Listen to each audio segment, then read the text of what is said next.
आकाशवाणी मध्य प्रदेश से प्रस्तुत हैं प्रादेशिक समाचार।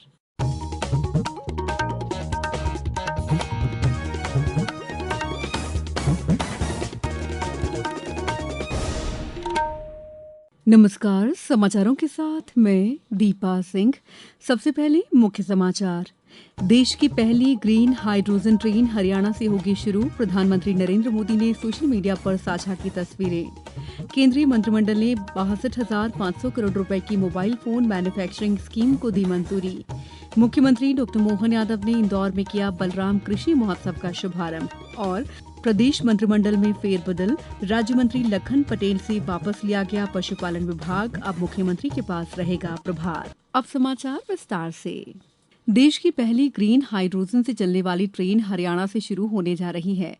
प्रधानमंत्री नरेंद्र मोदी ने अपने सोशल मीडिया अकाउंट पर इस ट्रेन की तस्वीरें साझा करते हुए इसकी जानकारी दी। ये भारतीय रेलवे की हाइड्रोजन फॉर हेरिटेज पहल का हिस्सा है। इसके तहत भविष्य में 35 और हाइड्रोजन ट्रेनें शुरू की जाएंगी। नई ट्रेन 10 कोच वाले हाइड्रोजन चलित DEMU सेट के रूप में तैयार की गई है, जिसमें 682 सीटें हैं। इसकी अधिकतम गति 75 किलोमीटर प्रति घंटा तय की गई है। विशेषज्ञों के अनुसार ये ट्रेन बिना हानिकारक धुआं छोड़े केवल जल वाष्प और गर्मी उत्पन्न करती है।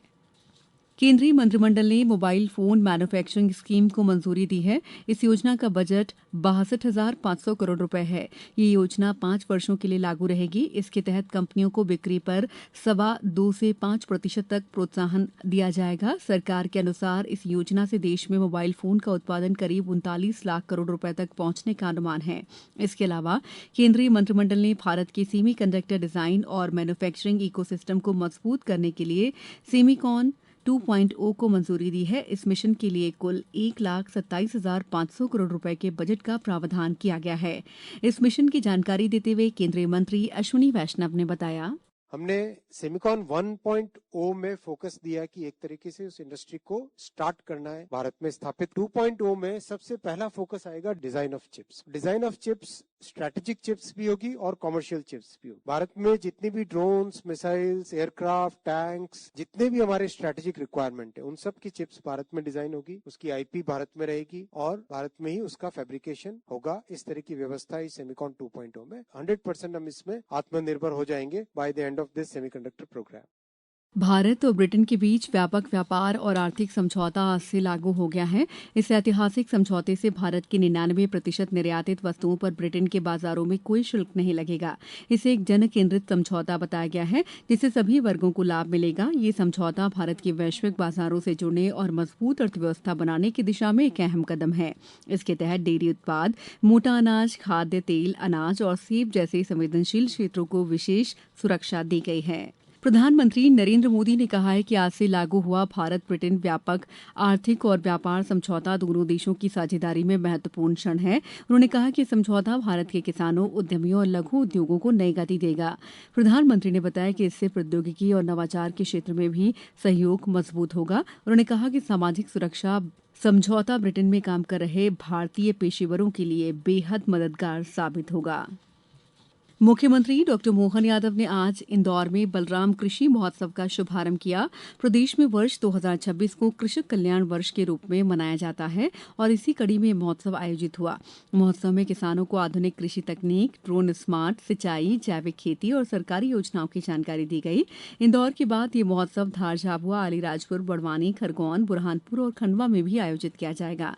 कार्यक्रम को संबोधित करते हुए मुख्यमंत्री डॉ. मोहन यादव ने कहा, किसान कल्याण वर्ष में किसानों की बेहतरी के लिए काम कर रहे हैं, युवाओं को रोजगार दिलाने की दिशा में काम कर रहे हैं। अब हमारे प्रदेश के अंदर एविएशन के क्षेत्र में, विमानन के क्षेत्र में भी मध्य प्रदेश आगे बढ़ रहा है। एक तरफ हम किसान कल्याण की बात कर रहे हैं, दूसरा आज ही इंदौर से अबू धाबी की भी एक नई फ्लाइट शुरू हो रही है। ये मध्य प्रदेश सरकार के माध्यम से शुरू हो रही है। इसका विजय हमारी सरकार के माध्यम से देने वाले हैं।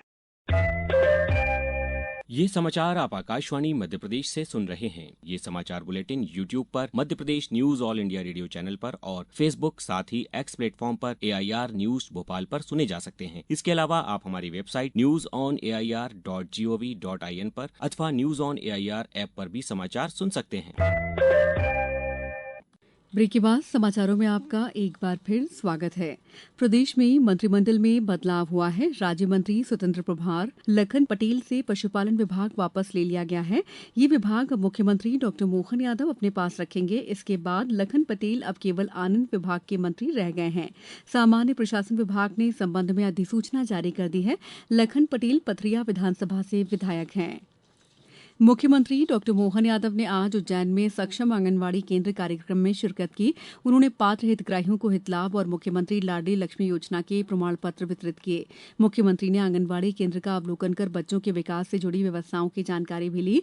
इसके अलावा डॉ यादव ने इंदौर में नवनिर्मित 300 बिस्तरीय जिला चिकित्सालय भवन का लोकार्पण भी किया।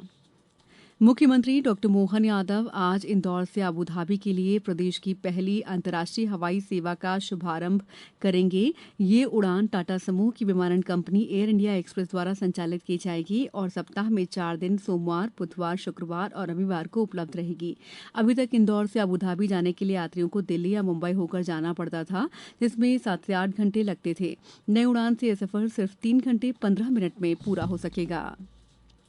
प्रदेश के मुख्य निर्वाचन पदाधिकारी संजीव कुमार झा ने आज दतिया कलेक्टर और एसपी के साथ वीडियो कॉन्फ्रेंसिंग के जरिए बैठक की।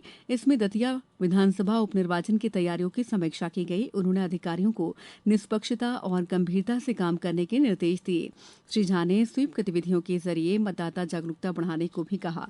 उन्होंने क्रिटिकल मतदान केंद्रों, अवैध हथियारों की जब्ती और आचार संहिता उल्लंघन जैसे मुद्दों पर भी जानकारी ली।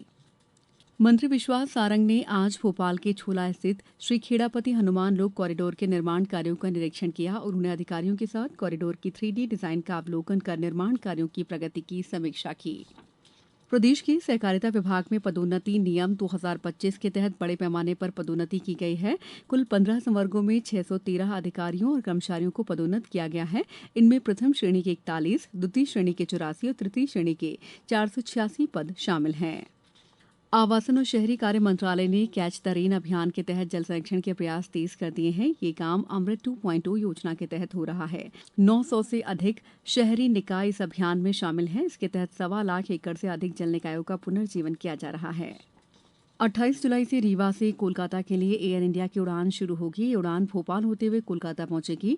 उप मुख्यमंत्री राजेंद्र शुक्ल ने बताया कि इससे विंध्य क्षेत्र के यात्रियों को कोलकाता जाने में बड़ी सुविधा मिलेगी। उन्होंने कहा कि इससे व्यापार, शिक्षा और पर्यटन को भी बढ़ावा मिलेगा। अब कुछ समाचार संक्षेप में। खंडवा में कैबिनेट मंत्री डॉ कुंवर विजय शाह ने हरसूद विधानसभा क्षेत्र में आज विधानसभा स्तरीय महिला सम्मेलन में शामिल होकर बहनों से संवाद किया। प्रदेशव्यापी नशे से दूरी है जरूरी अभियान का शुभारंभ आज शिवपुरी, मंडला, आगरमालवा जिलों में जन जागरूकता रथ को हरी झंडी दिखाकर रवाना किया गया। शहडोल जिले में प्रधानमंत्री फसल बीमा योजना के अंतर्गत खरीफ वर्ष 2026 के अधिसूचित फसलों का बीमा 31 जुलाई तक कराया जा सकता है। अशोकनगर में आज राजस्व विभाग ने कार्रवाई करते हुए लगभग 2 करोड़ 20 लाख रुपए की शासकीय भूमि अतिक्रमण मुक्त की गई है। छिंदवाड़ा की 11 वर्षीय अशिता डेहरिया ने विशाखापट्टनम में आयोजित 37वीं अखिल भारतीय नृत्य प्रतियोगिता में प्रथम पुरस्कार प्राप्त किया है। झाबुआ में 5 वर्ष तक के बच्चों को गंभीर बीमारियों से सुरक्षित रखने के उद्देश्य से दस्तक अभियान 14 जुलाई से 31 अगस्त तक पूरे जिले में चलाया जाएगा। सीहोर से गुजरने वाले नेशनल हाईवे 46B के बुधनी स्थित मिडघाट सेक्शन में आज भीषण सड़क हादसे में 8 साल के बच्चे समेत 2 लोगों की मौके पर ही मौत हो गई। जबलपुर में पिछले 4-5 दिनों से उमस से बेहाल शहरवासियों को आज शाम करीब 4 बजे हुई तेज बारिश के बाद राहत मिली है। इस बुलेटिन में बस इतना ही। अगला बुलेटिन कल सुबह 7:10 पर। नमस्कार।